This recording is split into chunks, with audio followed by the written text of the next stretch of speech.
Hi hello ಸ್ನೇಹಿತರೆ, ಎಲ್ರಿಗೂ ನಮಸ್ಕಾರ. ನಾನು ನಿಮ್ಮ ಸಾಮ್ರಾಟ್ ಅನಿಲ್ ಮಾತಾಡ್ತಾ ಇರೋದು. ನೀವು ನೋಡ್ತಾ ಇದ್ದೀರಾ ಸಾಮ್ರಾಟ್ ಅನಿಲ್ ಫೇಸ್ಬುಕ್ ಚಾನಲ್. ಸ್ನೇಹಿತರೆ, ನನ್ನ ಪೇಜ್ಗೆ ಹೊಸಬ್ರಾಗಿದ್ದರೆ ಫಾಲೋ ಮಾಡೋದು ಮರಿಬೇಡಿ. ಫಾಲೋ ಮಾಡಿಕೊಂಡು ನಮ್ಗೆ ಸಪೋರ್ಟ್ ಮಾಡ್ತಾಯಿರಿ ಅಂತ ಹೇಳ್ತಾ, ಸ್ನೇಹಿತರೆ, ಇವತ್ತಿನ ಕಾನ್ಸೆಪ್ಟ್ ಏನಪ್ಪ ಅಂತ ಹೇಳಿದ್ರೆ KSRTC NWRTC ಇದ್ರ ಬಗ್ಗೆ ನಿಮ್ಮ ಜೊತೆ ಸ್ವಲ್ಪ ಒಂದೆರಡು ಮಾತನ್ನ ಹಂಚ್ಕೋಬೇಕು ಅಂತ ಅಂದ್ಕೊಂಡಿದ್ದೀನಿ. ದಯವಿಟ್ಟು ವಿಡಿಯೋನ ಪೂರ್ತಿ ನೋಡಿ. ನಿಮ್ಮ ಜೊತೆ ಒಂದು 4 ಮಾತನ್ನ ಮಾತಾಡಬೇಕು ಅಂತ ಅಂದ್ಕೊಂಡಿದ್ದೀನಿ. ಇದು ಸರ್ಕಾರದ ಗಮನಕ್ಕೂ ಕೂಡ ಹೋಗಬೇಕು. ಹಾಗಾಗಿ ಪ್ರತಿಯೊಬ್ಬರು ಯಾರ್ಯಾರು ನೋಡ್ತಾ ಇದ್ದಾರೆ ಎಲ್ಲರೂ ಕೂಡ ಸಪೋರ್ಟ್ ಮಾಡಿ ಅಂತ ಹೇಳ್ತಾ ಇವತ್ತಿನ ಕಾನ್ಸೆಪ್ಟ್ ಬಗ್ಗೆ ಬರೋಣ ಬನ್ನಿ.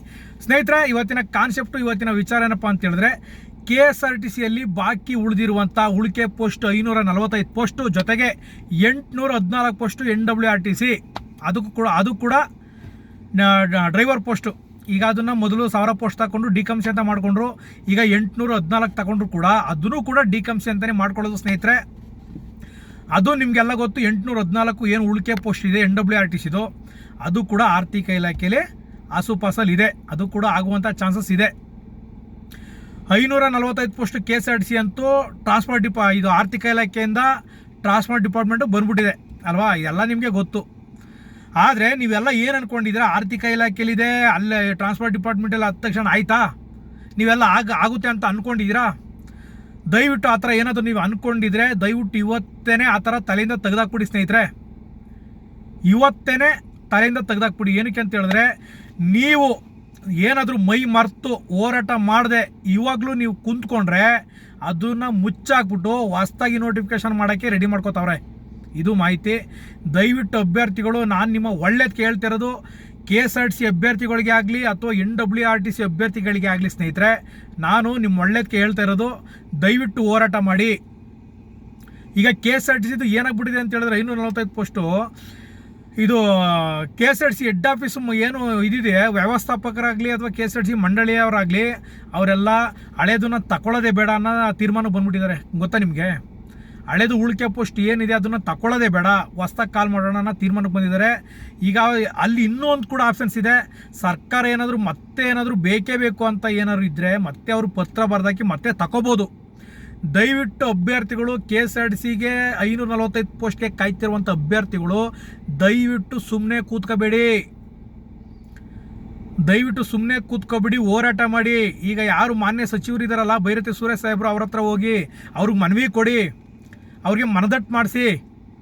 NWRTC ಅಭ್ಯರ್ಥಿ ಕೂಡ 814 ಪೋಸ್ಟ್ ನೀವೇನು ವೆಯ್ಟ್ ಮಾಡ್ತಿದ್ದೀರಾ, ನೀವು ಕೂಡ ಸುಮ್ಮನೆ ಕೂರಬೇಡಿ, ಮನವಿ ಮಾಡಿ. ಗೊತ್ತಾ? ಅವರಿಗೆ ಮನವಿ ಕೊಡಿ, ಸಾಹೇಬ್ರಿಗೆ ಮನವಿ ಕೊಡಿ, ತಿಳಿ ಹೇಳಿ, 2020 ನೋಟಿಫಿಕೇಶನ್ನು ಉಳಿಕೆ ಪೋಸ್ಟ್ ಆಗೇ ಇದೆ ಸರ್, ಇದನ್ನು ಭರ್ತಿ ಆಗಿಲ್ಲ. ಇದನ್ನು ಸಾಕಷ್ಟು ಬಾರಿ ರಾಮಲಿಂಗ ರೆಡ್ಡಿ ಸಾಹೇಬ್ರ ಹತ್ರ ಹಲವು ಬಾರಿ ಮನವಿ ಕೊಟ್ಟರು ಕೂಡ ಬರೀ ಭರವಸೆಗಳನ್ನ ಕೊಟ್ಕೊ ಬಂದ್ರೆ ವಿನಃ ಯಾವುದೇ ರೀತಿಯಲ್ಲೂ ನಮಗೆ ಬೆಳವಣಿಗೆ ಆಗಿಲ್ಲ. ಎಷ್ಟೋ ಜನಕ್ಕೆ ಏಜ್ ಮುಗಿದೋಗಿದೆ ಸರ್, ಅಪ್ಲಿಕೇಶನ್ ಹಾಕಿದಾಗ 40 ವರ್ಷ, ಈಗ 46 ವರ್ಷ 47 ವರ್ಷ ನಡೀತಾ ಇದೆ. ನೀವು ಮತ್ತೆ ಒಂದು ಚಾನ್ಸ್ ಕೊಟ್ಟರು ಕೂಡ ಯಾರಿಗೂ ಕೂಡ ಅವಕಾಶ ಇಲ್ಲ ಸರ್. ಅಪ್ಲಿಕೇಶನ್ ಹಾಕೋನಾಗಲೇ ನನಗೆ 39 ವರ್ಷ 40 ವರ್ಷ ಇತ್ತು, ಇವಾಗ 6 ವರ್ಷ ಆದರೂ ನೇಮಕಾತಿ ಆಗಿಲ್ಲ, ಅದು ಫುಲ್ಫಿಲ್ ಆಗಿಲ್ಲ.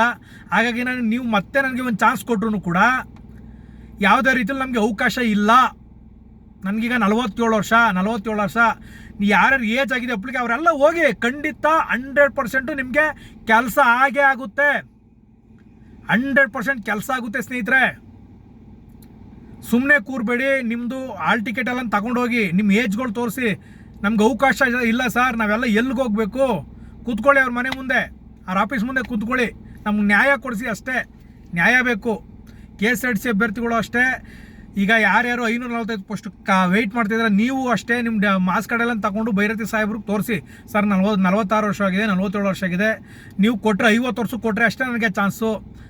ಮೊದಲೆಲ್ಲ SC ST 40 ವರ್ಷ ಇರ್ತಿತ್ತು, OBC ಅವ್ರಿಗೆ 38 ವರ್ಷ ಇರ್ತಿತ್ತು, ಜನರಲ್ ಅವ್ರಿಗೆ 35 ವರ್ಷ ಇರ್ತಿತ್ತು ಸರ್. ಇವಾಗ ನಮಗೆ 46 ಆಗಿದೆ. ನೀವು 5 ವರ್ಷ ಎಕ್ಸ್ಟೆಂಡ್ ಕೊಟ್ಟರು ಒಂದು ಅವಕಾಶಕ್ಕೆ ನನಗೆ ಅವಕಾಶ ಇಲ್ಲ. ಹಾಗಾಗಿ ದಯವಿಟ್ಟು ಏನು ಉಳಿಕೆ ಪೋಸ್ಟ್ ಇದೆಯೋ, KSRTCಲಿ 545 ಪೋಸ್ಟ್ ಆಗಲಿ ಅಥವಾ NWRTCಲಿ 814 ಪೋಸ್ಟ್ ಆಗಲಿ, ದಯವಿಟ್ಟು ಆದಷ್ಟು ಬೇಗನೆ ಭರ್ತಿ ಆಗಬೇಕು ಸರ್. ದಯವಿಟ್ಟು ನಮಗೆ ನ್ಯಾಯ ಕೊಡಿ ಅಂತ ನೀವು ಏನಾದರೂ ಹೋರಾಟ ಮಾಡಿದ್ಯಾದಲ್ಲಿ, ಮನವಿ ಕೊಟ್ಟಿದ್ಯಾದಲ್ಲಿ ಖಂಡಿತವಾಗ್ಲೂ ನಿಮಗೆ ನ್ಯಾಯ ಸಿಕ್ಕೋದಂತೂ 100%ಗೆ 200% ಸತ್ಯ. ಇಲ್ಲಾಂದರೆ ದಯವಿಟ್ಟು ಮರ್ತುಬಿಡಿ. ನೀವು ಏನು ಭರವಸೆ ಇಟ್ಕೊಂಡಿದ್ರೆ ಆಗುತ್ತೆ ಆಗುತ್ತೆ ಆಗುತ್ತೆ ಅಂತ, ಅಲ್ಲಿ ಲೆಕ್ಕಾಚಾರನೇ ಬೇರೆ ಆಗಿಬಿಡುತ್ತೆ ಸ್ನೇಹಿತರೆ. ಏನಕ್ಕೆ ಅಂತ ಹೇಳಿದ್ರು ನಾನು ನಿಮ್ಮ ಪರವಾಗಿದ್ದೀನಿ, ನಿಮ್ಗೆ ಏನೇ ಬೇಕಾದ್ರೂ ನಾನು ಹೆಲ್ಪ್ ಮಾಡ್ತೀನಿ. ಮೊದಲಿಂದನೂ ಹೆಲ್ಪ್ ಮಾಡ್ಕೊಂಡೇ ಬಂದಿದ್ದೀನಿ, ಇವಾಗಲೂ ಕೂಡ ಹೆಲ್ಪ್ ಮಾಡೇ ಮಾಡ್ತೀನಿ. ಇದು ಸಚಿವರು ಸುರೇಶ್ ಭೈರತೆ ಸುರೇಶ್ ಅವ್ರ ಗಮನಕ್ಕೂ ಕೂಡ ಹೋಗಲಿ, ಅವ್ರಿಗೂ ಟ್ಯಾಗ್ ಮಾಡೋಣ. ಅರ್ಥ ಆಯ್ತಾ?